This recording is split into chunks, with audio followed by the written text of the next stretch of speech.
Muito obrigado, boa tarde a todos. Muito bem-vindos à continuidade dos trabalhos do Security Leaders 2016. O nosso abraço também aos amigos que nos acompanham pela TV Decision. Boa tarde a todos, obrigado pela companhia. Graça Sermude, já devidamente sentada, pronta para dar mais um show, não é? Com os nossos convidados especiais. E, por favor, verifiquem se seus aparelhos de comunicação pessoal estão desligados ou no modo silencioso, pelo que, mais uma vez, agradecemos. Vamos, então, convidar para discutir esse tema da mais extrema importância: Security by Design é o caminho ou não? Para compor este painel, nós temos o prazer de convidar o Information Security Officer da Big Globe, do Brasil, Igor Gutierrez. Aqui à frente, muito bem-vindo.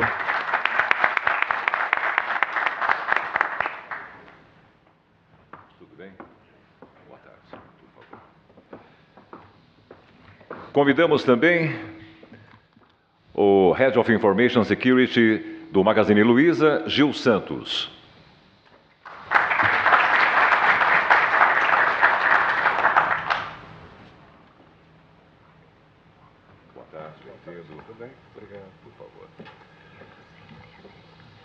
Quem também comporá esta frente é o diretor de infraestrutura de TI da Leroy Merlin, Marcelo Figueiredo. Por favor.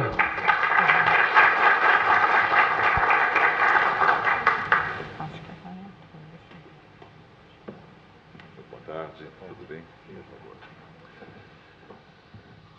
O principal Security Researcher da Intel, Ricardo Branco. Garotão, toda à vontade. Tudo bem? Mais uma vez. Aqui é Rodrigo, tá? Rodrigo. Ah, Rodrigo. Então, por favor, mais uma vez de palmas para corrigir aqui o meu erro. Ele falou em off para mim. E o Business Development Manager da Vivo, Alexandre Bernardes de Oliveira.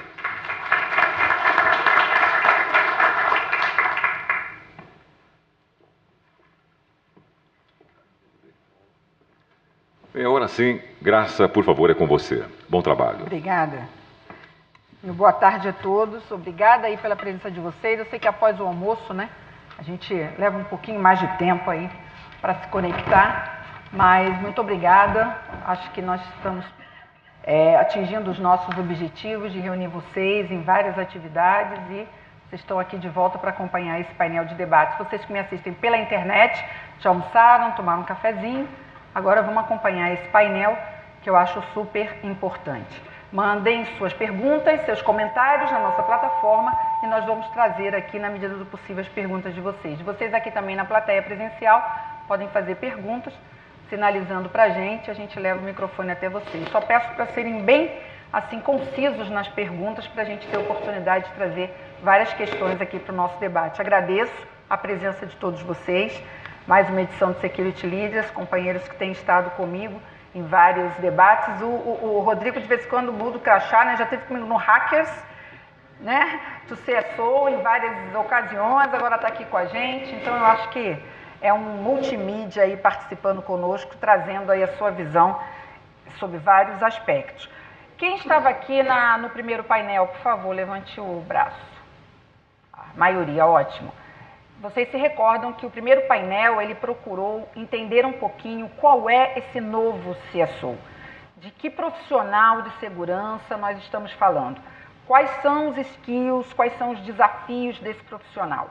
E a gente procurou explorar um pouco isso aqui com os nossos participantes, diante do cenário de ameaças que foi muito bem desenhado pelo Urquiza na abertura do nosso evento.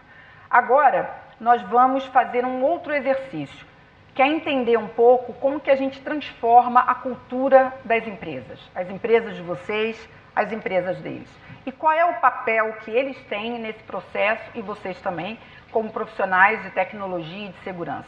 Qual é o papel desses profissionais numa empresa que deve estar, se não está, com certeza vai estar, num processo de transformação digital. A gente vai começar exatamente por aí. Acredito que hoje a maioria das empresas, levando em consideração até mesmo as pequenas e médias, a gente tem visto isso lá embaixo, todas elas têm uma agenda digital de transformação. Todas elas estão buscando alguma coisa nessa linha. Então, nós vamos avaliar um pouquinho qual que cultura é essa que está sendo buscada pelas empresas e como que a gente pode introduzir, levar para essa cultura digital a questão da segurança. Como a gente coloca a segurança na agenda. Por isso que é Security by Design esse painel. É pensar na segurança nesse processo de transformação.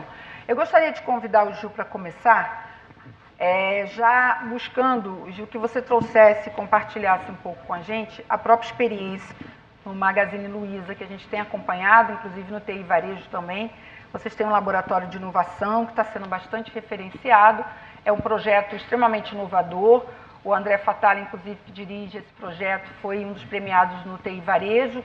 Ele começou sozinho, hoje ele tem 100, é um garotão assim, tipo o Rodrigo também, chegou no congresso de tênis, camiseta, falou bastante sobre a cultura digital e que nós precisamos nos imbuir do modelo das startups. E aí ele falou para mim, você conhece algum profissional de TI de startup? Você conhece alguém de segurança de startup? Não, porque não tem, todo mundo lá é de tecnologia, todo mundo lá pensa tecnologia o tempo todo. Então, vamos começar essa discussão com esses ingredientes aí, Gil. Ok, Graça, obrigado mais uma vez pelo convite, pela oportunidade de estar aqui. E ótima introdução, porque falou do Rodrigo que está de camiseta, falou do Fatala, eu sou coxinha, né? Então quando ele fala que não tem nenhum profissional hoje de segurança com cabeça startup, lá dentro eu sou um coxinha, porque aqui eu estou de blazer, mas lá eu estou de camisa, não é nem o blazer, tá? Então a visão desses profissionais que hoje estão buscando a inovação, principalmente lá no caso mais específico nosso lá do Luiza Labs, são profissionais que estão o tempo todo se desafiando. Entre as equipes, eles se desafiam e o tempo todo aprendendo.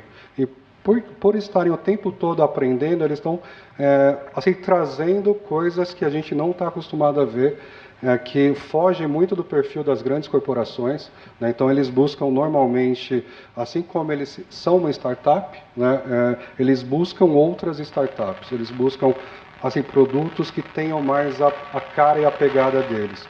Então, esse é um grande desafio para a segurança, porque nós estamos acostumados mais ao tradicional, né? Ao que é referência de Gartner, IDC, de Forrester, NSS Labs. Então, foi a primeira vez no Magazine onde eu fui confrontado com a seguinte questão. Ok, ótimas referências, outras empresas utilizam essa solução, mas não tem ninguém fora do radar, assim, fora do escopo dessas instituições, dessa empresa que daqui 1, 2 anos vai explodir, que vai ser uma referência nesse tema.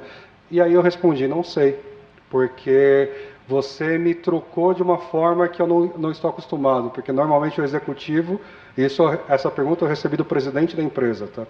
Normalmente o executivo ele quer algo mais consistente ali, algo já experimentado, e no Magazine a gente vê essa veia muito forte de inovação, como você comentou bem, e o Fatala, ele é o grande líder lá do Labs, e o mais legal lá que eu vejo, que eu tento aprender com eles, é essa horizontalização do conhecimento e da descoberta. Todo mundo tem voz. Todo mundo pode contribuir de alguma forma. E a gente tenta levar isso também para o lado que eles comentam aí, que é do corporativo, do pessoal da TI mais antiga, né? Rodrigo, quando a gente fala de transformação digital e dessa nova cultura, parece um pouco, e pelo exemplo que o próprio Gil Brincano colocou, né, da questão da roupa até, e da característica, acaba sendo uma referência até para a gente descontrair um pouco, mas essa cultura, ela parece que entra um pouquinho em confronto com os modelos tradicionais de segurança, de compliance, de governança, de tudo que até hoje se construiu. Então, como é que vai ser esse reposicionamento das empresas para elas realmente trazerem esse perfil, né, digital, e como que isso vai se dar, na sua opinião, e qual o papel que a segurança vai ter nesse cenário corporativo? Bom, na verdade, eu acho que o fato de eu ter chegado de calça jeans e não de bermuda e chinelo indicou que estou bastante produzido. É verdade. Brincadeiras à parte, a verdade é que as empresas elas precisam criar uma estrutura onde, primeiro, a carreira em Y é uma realidade. Então, eu acho que isso é uma das grandes vantagens de uma empresa como a Intel, que apesar de ter todo o lado tradicional, ser uma empresa de manufacturing, uma empresa multinacional gigante, ela tem a opção de você crescer e continuar sendo técnico. Então, acho que isso é uma das coisas que as empresas têm que se lembrar sempre. Nem todo mundo quer se tornar um gerente, mas todo mundo quer crescer. E se você transformar um excelente técnico, ele vai em gerente, talvez ele vire um péssimo gerente. Você perdeu um excelente técnico e ganhou um péssimo gerente. Então, forçar alguém a essa mudança de carreira, eu acho que é um grande erro. Uma outra coisa, acho que foi bem colocado, é que essa cultura do desafio, do poder perguntar, poder desafiar, ela é necessária. Acho que uma das coisas que eu mais me orgulho na empresa onde eu trabalho foi quando um fellow, o fellow é a pessoa mais técnica que tem na empresa, ele foi fazer uma apresentação, ele começou a apresentação dizendo que ele gostaria que as pessoas mostrassem que ele está errado.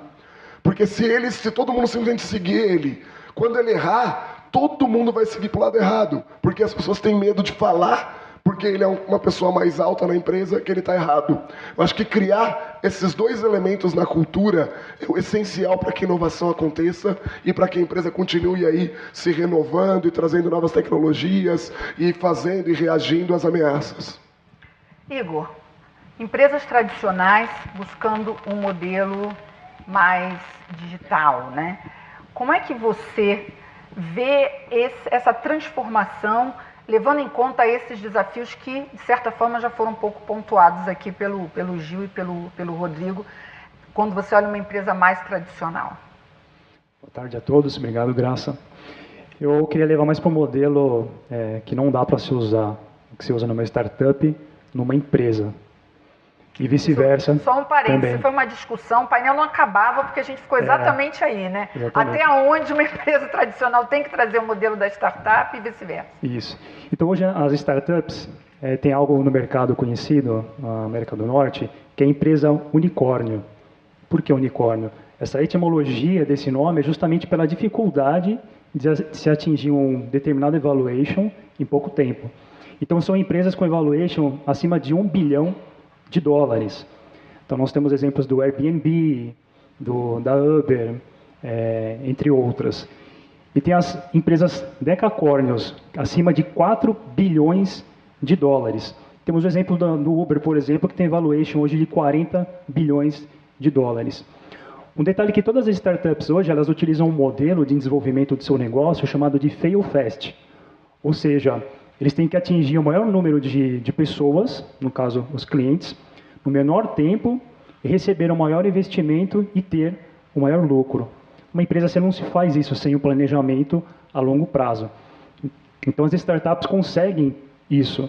Porém, a gente consegue agora tirar a parte de segurança, que é muito importante, ainda mais no momento econômico que o país está passando, onde estão surgindo muitas startups por conta da necessidade, é que as pessoas elas não desenham a segurança junto com o início do seu projeto. O que isso significa?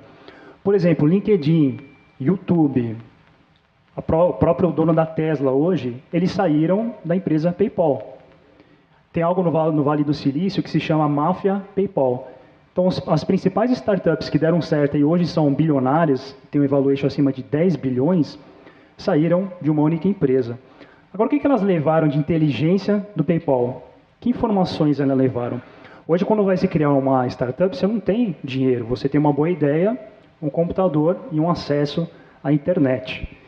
Então, nesse período do fail fast, que dentro disso, você testa com as pessoas, o seu consumidor, por exemplo, a utilização de um carro compartilhado, como isso vai funcionar? Você tem que divulgar aquela informação, aquela inteligência.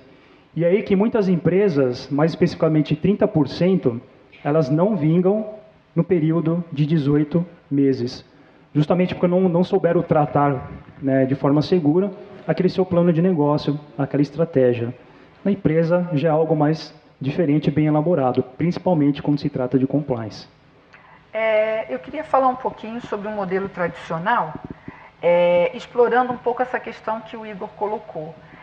Quando a gente vê esses modelos de startups, e acaba que tem um efeito, obviamente, sobre o consumo, sobre a economia, né, disruptiva, gera, né, um interesse muito grande, se pensa que a segurança ou a tecnologia fez parte do design desde o início. Eu queria questionar um pouquinho com vocês até que ponto realmente, no modelo tradicional, é possível colocar a segurança desde o início do projeto dentro do roadmap de desenvolvimento, não de tecnologia, mas de produtos e negócios da empresa. Porque se for de tecnologia aí não vale, né? Então a gente tem que estar falando realmente de um roadmap de negócios, né? Até que ponto vocês entendem que é possível colocar a segurança numa empresa tradicional? Eu queria que você comentasse isso. Você está com o microfone? Alô. Bom, boa tarde a todos. Bom, depois que os jovens falaram, vamos puxar agora para os dinossauros aqui. Eu não estou me sentindo mal de gravata, nada, eu estou bem aqui, estou tranquilo. Bermuda para mim é para ir para a piscina, não é para trabalhar. Não, mas é muito importante a gente ver essa diferença, né, da empresa tradicional e o modelo de startup. Acho que a principal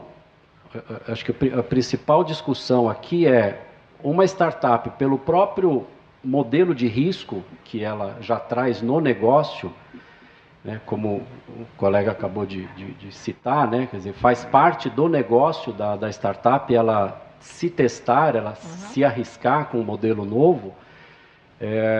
A visão que eu tenho é que faz parte desse teste a própria sobrevivência digital dessa empresa. Se a empresa decidiu ir para o mundo digital e ela não se preocupa basicamente com a segurança dos seus dados e com a segurança dos seus processos, ela não vai para frente, simplesmente assim.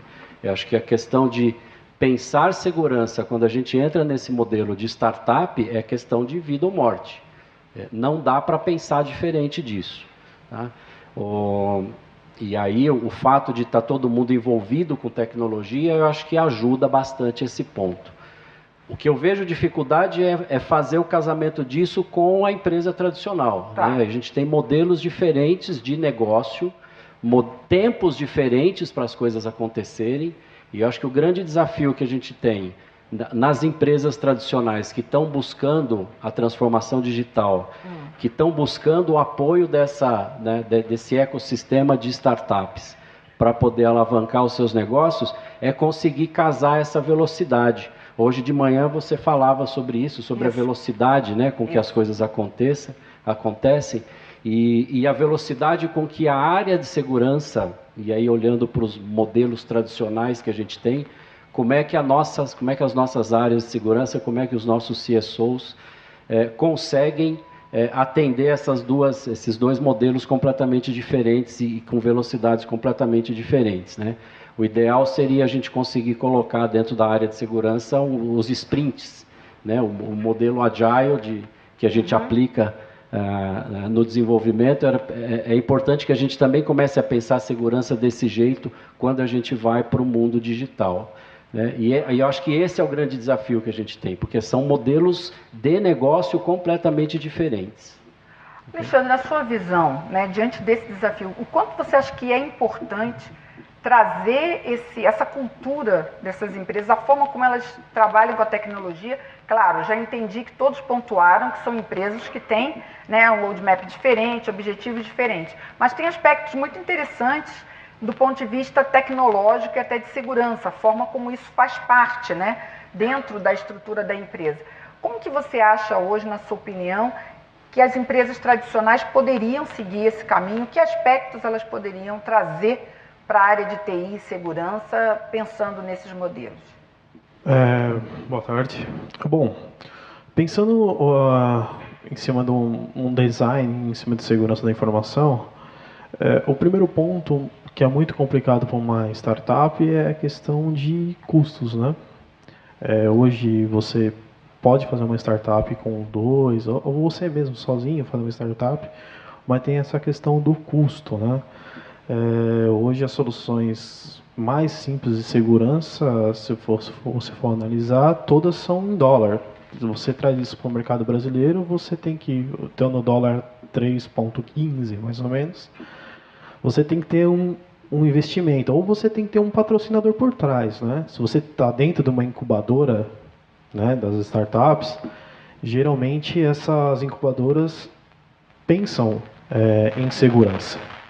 Então, elas trazem a segurança para essas pessoas que estão dentro da startup. Agora, se é vou dar um exemplo, eu tenho uma ideia, quero montar uma startup, como foi uma Google, como foi um PayPal, como foi uma Yahoo, que começou numa garagem, como foi a Apple, é muito difícil você conseguir comparar os dois modelos de negócios. Uma empresa grande com uma empresa que nem é pequena, uma empresa minúscula, né? Pensando na questão da startup como uma grande empresa, o modelo da grande empresa tem vários processos, né, para a segurança da informação. A maioria das grandes empresas aí que estão acima de, digamos assim, 5 mil funcionários, tem toda a questão de um processo. Você não vai, 1h da tarde, fazer uma folha de mudança. Você sabe que vai ter um impacto no seu ambiente e esse impacto custa dinheiro, né? Para você conseguir trazer um pouco do modelo da startup para uma grande empresa, você tem que analisar como funciona esse contexto todo, né, da startup. Se ela é uma startup que já tem aí 10 pessoas que se preocupam, né, que se é uma startup também de tecnologia, se for uma startup que é de uma indústria química, já fica difícil, né, porque as pessoas não têm aquele conhecimento, não têm aquela preocupação, né. Se é uma empresa de tecnologia, como todos nós somos de tecnologias, geralmente o profissional de tecnologia, ele é curioso, né? Fica muito mais fácil a gente conseguir estar exportando isso para uma grande empresa. Eu acredito que para uma grande empresa tem que ter processos rápidos e prezando a segurança logicamente. A gente não pode ter processos muito burocráticos, né? Então, mas nesse ponto que você está colocando, de ter processos rápidos, alguém até relacionou, e você que falou sobre velocidade, foi uma palavra que está pontuando, nessa questão, então, da gente pensar que os processos precisam ser rápidos, alguns modelos têm sido explorados. Eu vou trazer aqui alguns exemplos. Algumas empresas, mesmo não tendo um laboratório de inovação, como é o caso do Magazine Luiza, procura criar núcleos de inovação dentro das suas próprias áreas de tecnologia e até de segurança. Já tivemos casos de cases em que um CSO conseguiu destacar um profissional que fosse da equipe para ficar totalmente focado em inovação. E aí essa inovação, obviamente, ligada ao negócio da empresa. Então vamos partir um pouquinho para esse capítulo, vamos avançar um pouco, né? Passamos aí da discussão e já entendemos um pouquinho que a startup tem um modelo, as empresas tradicionais outro, que muitas vezes não é possível, né, se fazer dentro do timing necessário. Mas existem algumas alternativas. Igor, como que você vê levar a inovação para dentro da área de segurança, criar um modelo que traga velocidade, que tenha um pouco espírito? Eu já entendi que não dá para ser uma startup, mas que traga um pouco esse espírito da inovação para o modelo que tem toda essa tradição. E com isso, tentar de novo voltar ao tema do nosso painel, ter a segurança pensada no desenho da solução ou do serviço. Certo. Então, a startup, por exemplo, quando ela vai pensar em adquirir tecnologia para que o seu negócio comece a andar, geralmente elas estão num espaço de coworking, onde outros startupeiros estão lá, desenvolvendo essa ideia, tentando vender. Preciso de 2 teras agora para disponibilizar algumas informações para começar meus testes. Fala com o rapaz daquela mesa, eu acho que ele está querendo alguma empresa, alguma coisa assim. Mas eu preciso de segurança de endpoint também. Isso aí não precisa agora. Então procura pessoas que são startups também, que não sabem se daqui 2 anos elas vão estar no mercado, se vão de fato vingar, porque estão todas no processo embrionário. E acabam deixando o desenho da segurança, de toda a arquitetura do processo, o código a ser desenvolvido, se for o caso, a inteligência, o que vai ser oferecido para o público para depois. Empresas, geralmente, a gente tem um framework a seguir, vários frameworks, que pode ser usado, obviamente, nas startups, mas não tudo, né?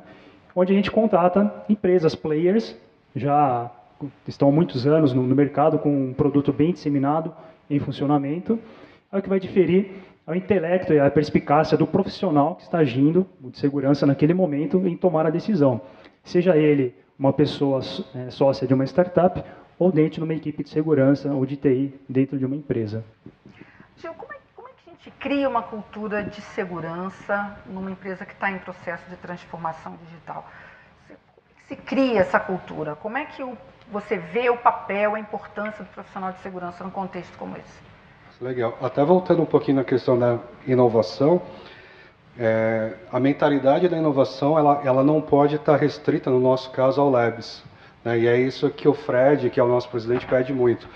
Então, esse modelo de destacar uma pessoa, por exemplo, no meu time de segurança para inovação, não funciona, porque nós todos temos que ser estimulados a inovar.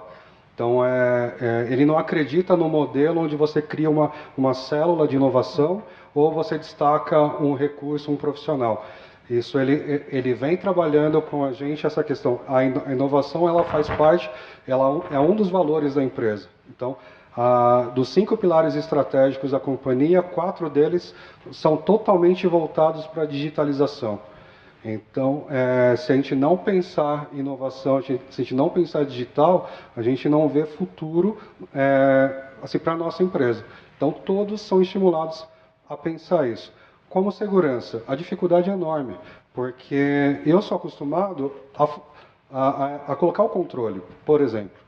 E nesse modelo, o controle é uma coisa que funciona menos do que a confiança. Então, você tem que partir. Teve um caso muito específico que uma área contratou uma empresa de segurança para fazer o assessment. E aí, um colega que estava lá, Gil, como assim? Os caras estão te bypassando. Falei, cara, do limão à limonada. Quanto mais pessoas aqui dentro pensarem em segurança, é melhor para a empresa como um todo. Se ainda essas pessoas querem investir em segurança, melhor ainda.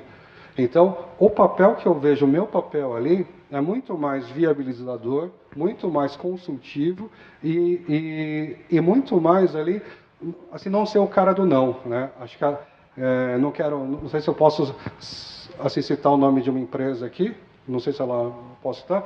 A Dell tem uma campanha que eu achei muito boa, que é o departamento do sim, né? Ela está tentando mudar a imagem aí da segurança.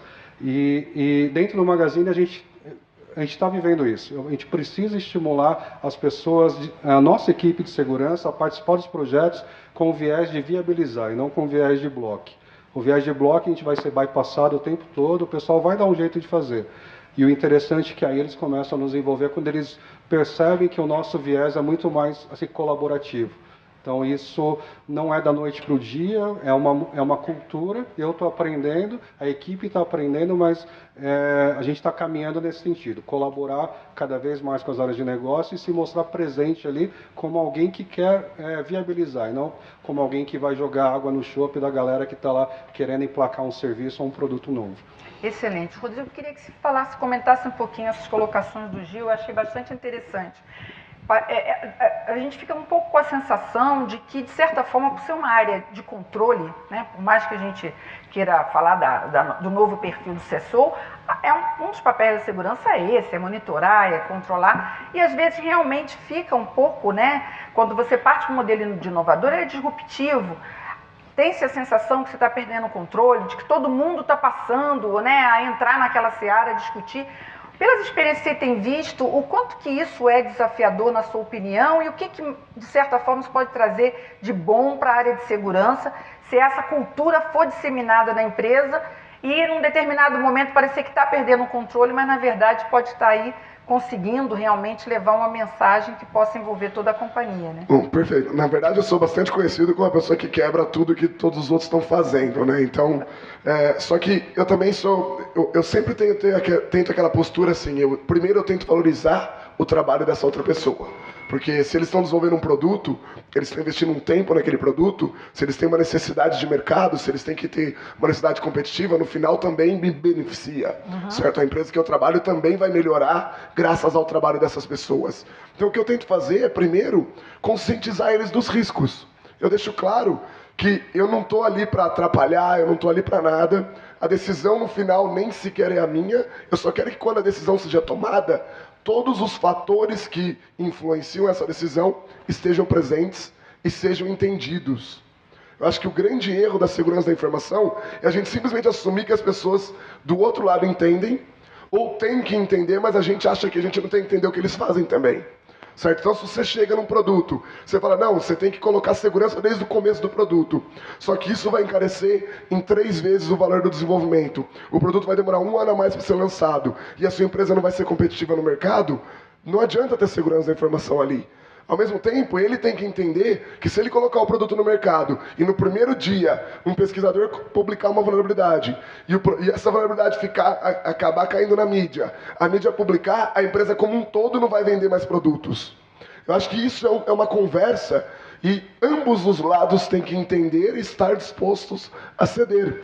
Ah, então beleza, não vai conseguir arrumar completamente? Então o que dá para melhorar, que a gente consegue melhorar agora, junto com o comprometimento de que na próxima geração a gente vai melhorar ainda mais. E com o tempo, tudo na empresa vai evoluir, todos os lados da empresa evoluem. A empresa passa a ser mais ágil, as pessoas se relacionam melhores, porque tira esse conflito com a área de segurança. Você começa a ser envolvido, né? É engraçado, porque as pessoas pegam, não, mas peraí, eu queria a opinião aí do Rodrigo, ele vai quebrar tudo, só que ele vai ajudar a gente a melhorar, e no final das contas é isso que a gente quer. Todo mundo, no fim, está trabalhando na mesma empresa. Eu acho que esse sentimento, a área de segurança tem que sempre deixar muito claro. E a única forma de fazer isso é também entendendo o problema do outro lado. Marcelo, você acha que esse papel, que de certa forma, muitas vezes, até pelo que o Rodrigo estava falando, passa um pouco uma ideia de um negociador, de alguém que tem que entender, né, que a empresa tem os seus deadlines, como ele falou, muitas vezes, para colocar segurança no princípio, isso pode realmente comprometer até o lançamento do produto, mas ao mesmo tempo também é preciso fazer com que eles entendam os riscos inerentes a não colocar a segurança desde o início. Então fica um papel aí no meio de campo. Como é que tem sido a sua experiência? Você tem algo para compartilhar com a gente nesse sentido? Você já passou por uma fase como essa aí na Leroy? O que você tem para falar com a gente? Bom, vamos lá. Eu acho que esse balanço, né, entre a necessidade de negócio e a necessidade de proteção é tradicional da nossa área já desde o princípio. A gente não tem muito como fugir dessa discussão. O que a gente percebe é que cada vez mais, usando as palavras do Gil, cada vez mais, se a gente vai para o lado da segurança do não, cada vez mais a gente perde o controle da situação. Hoje de manhã também foi citado a questão do Shadow IT. Quando a gente fala de startups, quando a gente fala de novos negócios surgindo a todo momento, novas ferramentas surgindo a todo momento que podem ajudar a minha empresa como negócio, eu consigo alavancar frentes de negócio olhando para tudo isso. Se a minha área de segurança vai lá e fala não, o usuário vai virar as costas e vai fazer de qualquer jeito. Não tem como esconder isso de ninguém. O Shadow IT cada vez mais vai existir e cada vez mais a gente tem que aprender a conviver com ele. E a maneira que a gente tem de fazer isso, olhando para a área de segurança, é seguir muito mais o caminho da segurança permissiva, de estar mais próximo de todo mundo, entender o negócio, entender a necessidade do negócio, e com isso conseguir acompanhar e não deixar o negócio fugir muito do controle, né? Não deixar com que os próprios usuários, as áreas usuárias, tomem decisões por conta própria sem envolver adequadamente a TI, a segurança como um todo. Acho que esse é o principal ponto aí que a gente tem que olhar para conseguir fazer com que a coisa aconteça da forma correta. Vou começar a trazer algumas perguntas aqui. Tem uma colocação interessante aqui, vinda da internet, que trata da seguinte questão. Na verdade, muitas vezes as empresas não conseguem ou não colocam a segurança da informação no design do produto porque elas não têm uma visão clara dos riscos de lançar esse produto sem os devidos requisitos de segurança. Nesse caso, não é uma falha do profissional, do gestor de segurança? Não fazia a empresa ter claramente essa visão? Então, uma pergunta provoca um pouquinho vocês, e aí eu queria que um de vocês respondesse, depois eu começo a abrir também para a participação da nossa plateia presencial. Só uma perguntinha provocativa para dar uma sacudida. Não, esse CSO não fez o dever de casa, é isso, Igor? É muito relativo, né, o Graça? A gente pressupor que tal profissional, ele já entrou, se ele está naquela posição, é porque ele é muito bem gabaritado e foi analisado o intelecto dele para desenvolver a atividade. Talvez faltou, sim, não só da parte dele, mas de outras partes da empresa, no momento do desenvolvimento do produto ou do serviço, analisar todas as possibilidades, incluindo a de segurança.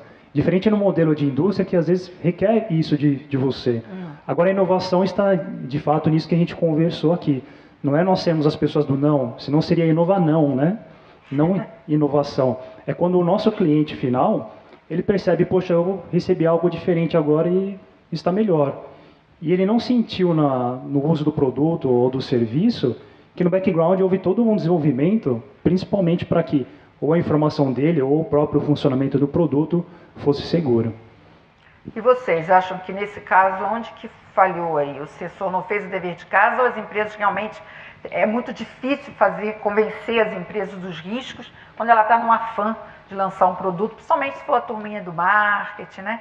Eu estive no Futurecom num painel que tinha marketing, CIOs, e essa discussão foi bem interessante, do timing diferente do marketing, da tecnologia da informação. Eu gostei quando o Rodrigo você comentou a parte dos riscos, e a pergunta está totalmente relacionada a isso que ele comentou, né, porque é a grande parte do meu papel. Né? Eu entendo que se eu não conseguir levar isso, e quando eu falo eu, é o time, né, se o time de segurança não conseguir levar isso, nós falhamos, né, no nosso papel, mas nem sempre a gente fica sabendo, né, das iniciativas, ainda mais trabalhando com células. Esse ponto aí foi levantado. Então, é assim, bem interessante sempre você falar. Muitas vezes vocês não são... A gente não fica... Mas aí também é uma falha. No timing correto, né? Porque a conscientização é importante, essa tomada de decisão é mais importante. Muitos amigos ainda, CSOs, eles batem no peito e falam que se não passar por segurança, não entra em produção. E é um modelo que funciona lá para eles. O modelo que eu vivo não funciona, então a gente tem que colocar a conscientização e colocar a tomada de decisão cada vez mais para cima. Né? Então, é compartilhar o risco. Né? É muito assim que o Rodrigo comentou mesmo. A decisão, eu já falei isso em alguns outros eventos aqui, não é do cara de segurança. Né? Eu falei uma vez para o meu chefe que se eu tivesse que decidir se o produto entrava ou não, eu teria que ganhar muito mais e estar melhor posicionado. Porque essa é uma decisão de negócio.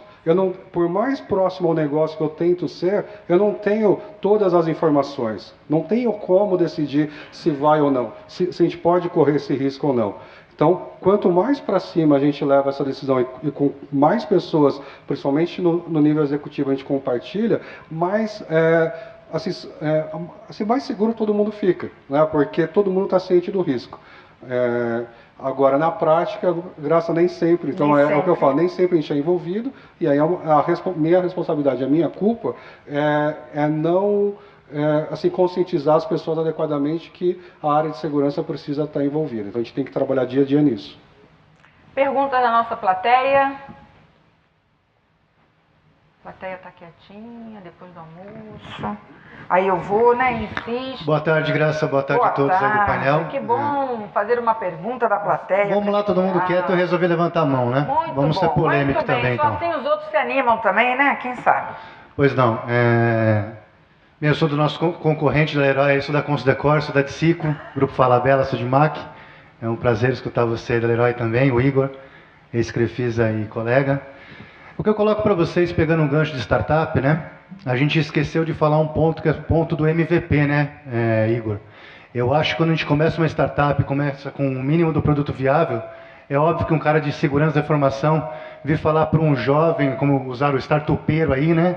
Vamos ter o maior evento de startup, né, Graça? Agora o Case 2016, dia 7 e 8 de novembro. Não tenho nada com o evento, mas vou participar. Então eu percebo, já tive algumas startups, estou com uma outra no mercado agora fazendo, e de fato eu não tenho uma equipe estruturada, não tenho pessoas para trabalhar full time no projeto. Então, de novo, eu tenho que lançar o produto rapidamente para ter valuation exatamente alto e receber aquilo em troca. Então a pergunta que eu queria fazer para vocês é, dentro das empresas, também pode ter o conceito de startups, podemos inovar podemos criar? Como podemos, nós profissionais de segurança, sou da área de segurança também da DSICO, né, podemos incentivar e motivar as áreas a ter isso também, ok? Você gostaria de... Lá na ponta, o Alexandre fala um pouquinho, depois os outros também. Ok. Bom, quando você está falando de startup, você está sempre falando de uma condição que somos nós, humanos. Então, ao meu ver, o profissional que não está na área de segurança da informação, ele tem que ser você tem que explicar para ele a questão do risco, né? Pensando em startup, que é lá uma empresa pequena, tem 5 ou 10 funcionários, aí, ou até menos, eu acho que o melhor caminho é ela estar dentro de uma incubadora. Porque a incubadora vai estar provendo essa questão de segurança, né? Sobre estar promovendo a segurança da informação para as outras equipes, por exemplo, marketing ou departamento RH, essas pessoas, elas geralmente detestam tecnologia. Conheço muitas pessoas que são da área de RH ou de uma área de marketing que ela não gosta de tecnologia. Quando é uma pessoa de marketing voltada para a tecnologia, assim, em si, de montar um produto que é voltado para a segurança, ela até gosta. Mas como uma empresa que está aí fazendo um produto químico, está aí saindo um pouco da área de tecnologia, né? Uhum. Você está desenvolvendo um produto, exemplo, eu vou fazer uma nova fórmula que vai revolucionar a questão de pão ou produto da produção do pão. Eles não estão muito preocupados nessa questão da tecnologia, da segurança da informação como em si. Então, nós profissionais, eu acredito que nós temos que fazer palestras, né? Mostrar o risco para aquele profissional que, se ele não estiver sabendo do risco que ele está correndo, ele não vai conseguir ter aquela consciência e pensar dentro da sua própria área o que ele pode melhorar sobre a questão de segurança. Eu acredito que hoje, como nós estamos aqui, hoje você tem um computador no bolso, né? Você tem um risco, ou até mesmo um relógio, que é smartwatch, que você também tem um risco nele. Eu acho que o melhor jeito de você conseguir passar um pouco de informação para essas pessoas de outras áreas é fazendo palestras, mandando e-mail, conversando com um jeito. Porque se você chegar para essa pessoa e falar, não, você não vai fazer, é provável que ela vá fazer mesmo. Tem uma pergunta, a gente recebe perguntas aqui de todos os jeitos, WhatsApp, o pessoal tem tudo meu aí, fica me mandando perguntas. Dentro do que ele colocou, só para continuar a resposta, de quem deve partir a iniciativa de ter segurança logo no início? Do CSO ou do CEO? Achei essa pergunta interessante, eu trago pelo seguinte, a gente começou nosso painel falando de cultura digital, de pensar em empresas que estão se transformando e adquirindo uma cultura digital. Então, nessa segunda, quase final parte aqui, vamos imaginar uma empresa então que já incorporou, que já está numa jornada digital, será que tende a ter um CEO que vai partir para esse tipo de preocupação e faria mais sentido? Gil, você colocou um pouquinho isso, né? A responsabilidade não é minha em determinados momentos, a decisão, né, melhor dizendo, não é minha, né? Rodrigo, o que você acha disso? Deve partir do CEO? Acho que conecta bem as duas perguntas realmente. Se você está criando uma startup e você acha que para o seu negócio o melhor é não adicionar segurança desde o começo, é uma decisão que você tomou, você sabe o risco. Se surgir uma vulnerabilidade, você está tão no começo, pode ser que você seja humilhado e não dê certo, você quebrou sua empresa. Se você acha que é um risco aceitável para viabilizar essa startup, faça. O problema a gente tem que lembrar que o mundo está mudando. Os usuários estão cada vez mais recebendo informações sobre segurança da informação. Os clientes cada vez mais se preocupam com isso. As pessoas estão começando a entender a importância do vazamento de dados. Naturalmente, os seus clientes vão te perguntar, naturalmente, seus investidores vão se interessar. Se nesse momento você decidir que agora você vai colocar segurança, vai ser mais caro. Talvez nesse momento você seja quebrado, mesmo que ninguém tenha descoberto problema nenhum. Ou seja, são decisões de negócios. No fim das contas, o negócio vai mandar que, se a decisão pelo menos levou em consideração o problema de segurança, tá ok. O CEO tem que estar consciente. E se ele não está, é porque ele não está lendo nada, né? Não é nem questão que ele gosta ou não gosta de algo digital. Ele não lê nem jornal, né? Porque hoje em dia está no jornal impresso. Tá no jornal impresso, na televisão, no rádio, né? Fala de segurança, dos problemas e tudo mais, né? Então, acho que é isso. Sim, Marcelo, por favor. Vamos lá. Voltando aí também, além da pergunta dele, essa questão da decisão, se vai passar a ser do CEO, não mais do CSO.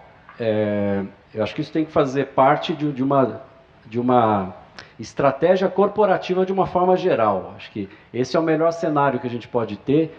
Não é só o CEO, mas é o board da companhia entender. A gente tem que pesar o que é risco, o que é oportunidade de negócio e conseguir separar e conseguir mapear bem aonde a companhia quer ser mais tradicional e aonde a companhia quer ser mais inovadora, né? No caso específico da nossa empresa, no caso específico da Leroy, nós temos regras muito rígidas, até por conta da legislação europeia, a gente tem regras muito rígidas para qualquer frente que envolva dados de cliente. Então, qualquer iniciativa de negócio, qualquer novo sistema, qualquer ideia nova que a companhia tenha e que vai mexer com dado de cliente, o próprio board já sabe que ali não dá para colocar a mão de qualquer jeito. Então a gente tem que tomar cuidado. Enquanto em outras frentes, aí a gente olha para o e-commerce, olha para outras frentes de novos negócios que a empresa está explorando de uma forma geral, aí você dá mais um pouco de linha para o pessoal trabalhar, né? Dá um pouco de liberdade que ali o pessoal pode criar e, obviamente, a gente tentando acompanhar quando a gente sabe, né, do que está acontecendo, a gente acompanha de perto, mas tem que fazer parte da estratégia corporativa, da estratégia de negócio da empresa como um todo, do board da empresa, saber aonde dá para inovar e aonde tem que ser mais cuidadoso. Me sinalizaram que acabou, mas se tiver mais uma perguntinha da plateia, for rápida, tem mais alguma? Olha, como você fez no primeiro painel, eu vou dar preferência. Tem uma pergunta aí atrás? Sim. Então, por favor. Meu nome é Valcia Silva, eu sou gerente de TI, então eu faço o meio de campo entre segurança e a diretoria executiva da QGI Brasil, é uma empresa que constrói plataforma em petróleo. Algum tempo atrás eu participei de um evento onde estava o Steve Hunt, eu não sei se vocês conhecem, que é um especialista em segurança. E o que ele dizia é o seguinte: a empresa ela tem que ser compliance, em segurança, com o quê? Com um book do COBIT, ela tem que ser com todas as normas existentes, 100% compliance com isso, ou tem que ser um subset disso que faça sentido para o negócio. Então, nesse sentido, o que pega na decisão para o executivo vive risco o tempo todo. Não é só na segurança da informação. É o mercado, né? É a condição econômica, é tudo. Então, para que isso faça sentido, a dosagem tem que ser feita de acordo com a estratégia de negócio, como mencionou o nosso colega ali. E aí, quando vocês colocam a startup junto, o que ocorre? Eu acho que são níveis de segurança diferentes, né? Então, eu queria que vocês comentassem assim, qual é a dosagem? Que dosagem eu tenho que ter? Porque se eu for para colocar uma segurança full para qualquer startup, ela simplesmente vai ficar engessada. Ela não vai conseguir criar nada. Então, qual é a dosagem? Será que eu não tenho que fazer um balanço entre o que eu tenho que aplicar, que nível de segurança é exigido para aquela empresa ou para aquele ramo de negócio, ou para que a estratégia da empresa está consistente com aquela política de segurança que eu estou tentando aplicar? Essa sua pergunta é aquela de $1 milhão, né? Sim, verdade. E aí, para uma pergunta de $1 milhão, quem se arrisca a dar uma resposta em poucas palavras, que eu não sei se vai atingir todos os objetivos, mas você vai precisar ainda vai encerrar o painel, então vê a responsabilidade, Igor. Você lançou mão aí do microfone, eu vou deixar com você. Vou dar o Ctrl Z aqui, então. Isso! Gente, num painel que tem técnico, tem pessoal de tecnologia, né? É mole de finalizar. Então dá o Ctrl C. Eu digo assim, cada empresa ela vai usar a página no By the Book até onde é inerente ao seu negócio. Não existe segurança full, senão o Edward Snowden não teria vazado tanto que vazou no NSA. E não adianta colocar tantos controles de segurança, usar NIST, DoD, ISO, em um comércio, em um empreendimento que não vai exigir aquilo nem trazer tanto dinheiro de retorno, assim como não existe um risco tão alto. Obviamente, isso que é Security by Design. É eu desenhar no começo e durante a minha estratégia de negócio, antes, durante a operação, a segurança para aquele momento que minha empresa está passando no mercado. Muitas vezes vai ser mais, outras menos. O que não pode deixar é de existir mesmo a segurança. Eu vou encerrar com uma pergunta que vai ficar no ar e vai ser respondida num painel nosso. Medidas punitivas ajudam a criar uma cultura de segurança? A gente vai ter um painel que vai discutir o quanto a exigência das empresas reportarem ataques hackers vai contribuir para a conscientização, para uma cultura digital. Fica aí a pergunta e uma chamada para vocês estarem comigo nos próximos painéis, ok? A gente tem um painel hoje ainda no final do dia que também vai discutir a questão do poder da informação nas mãos de quem ela vai ficar. Então agora a gente encerra as atividades aqui, mas elas continuam lá embaixo, de novo, na Arena Security, no SMB, nos encontros de C-Labs e nos games que estão sendo montados lá pela RSA, ok? A gente se vê daqui a pouquinho. Obrigada.